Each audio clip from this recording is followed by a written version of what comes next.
ខ្ញុំសូមប្រាំផ្ញើទៅបងប្អូនដែលនៅសមរភូមិក្រោយពួកខ្ញុំនៅខាងមុខនេះគឺរក្សាការពារយ៉ាងមុតមមសូមបងប្អូនទុកចិត្តលើពួកបងប្អូនខ្ញុំនៅខាងមុខនេះចុះបងប្អូនខ្ញុំជំនុំមកឲ្យក្រុមហ៊ុន PLC ទាំងមូលហើយថ្ងៃនេះយើងបានពំនាំនៅអំណោយបន្តិចបន្តួចក៏ដូចជាចូលរួមជាមួយនឹងបងសរធរដែលគាត់មកពីខាងកំពង់ធំបាទបាននាំអំណោយបាទជូនទៅដល់បងកងកម្លាំងជួរមុខដែលនៅជើងភ្នំមុំ3តែម្ដងបាទដើម្បីជូនពួកគាត់បាទលើកទឹកចិត្តឲ្យពួកគាត់តស៊ូនិងព្យាយាមដោយសារតែតំបន់នេះគឺជាតំបន់ក្តៅកគុកពេលនេះគឺពេលវេលាថ្ងៃទី14ខែ6ចាំពុតយើងចង់ឡើងដល់លើប៉ុន្តែឥឡូវនេះកំពុងតែ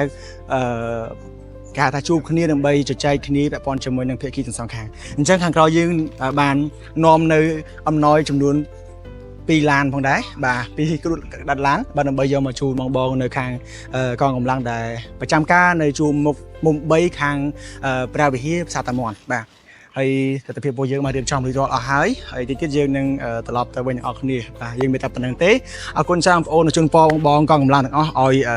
សុខសុវត្ថិភាពមានថាជ័យជំនះត្រឡប់មកសមរភូមិវិញអរគុណច្រើនបាទចង់ដឹងអញ្ចឹងឥឡូវនេះក្រុមហ៊ុន PLC ក្រុមកសិកម្មនេះបានមកដូចថាលើកទឹកចិត្តបងប្អូនខ្ញុំតិចបងខ្ញុំថ្នាក់បារម្ភបែបណាបាទអរគុណបាទពីដំបូងខ្ញុំសូមអរគុណក្រុមហ៊ុន Drone PLC ដែលបានដឹកនាំយកគ្រឿងឧបភោគបរិភោគមកឧបត្ថម្ភដល់បងប្អូនដែលនៅជួរមុខ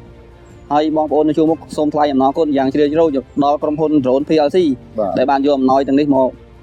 ចែកជូនបងប្អូននៅជួរមុខបងប្អូននៅជួរមុខបដិញ្ញាយ៉ាងមុខមុតការពារទឹកដីរបស់កម្ពុជាយើងមិនឲ្យបាត់បង់បាទព្រោះបងមានអ្វីតាមញ៉ាំទៅកាន់បងប្អូនជាពលរដ្ឋទូទាំងប្រទេសកម្ពុជាថាឲ្យកុំបារម្ភកុំភ័យគឺបងនៅទីនេះគឺអង្គអាចក្លាហានការពារបងមានអ្វីប្រាប់ទៅកាន់សូមខ្ញុំសូមផ្ដាំផ្ញើទៅបងប្អូនដែលនៅសមរភូមិក្រោយពួកខ្ញុំនៅខាងមុខនេះគឺរក្សាការពារយ៉ាងមុតមមសូមបងប្អូនទុកចិត្តលើពួកបងប្អូនខ្ញុំនៅខាងមុខនេះចុះបាទសូមអរគុណ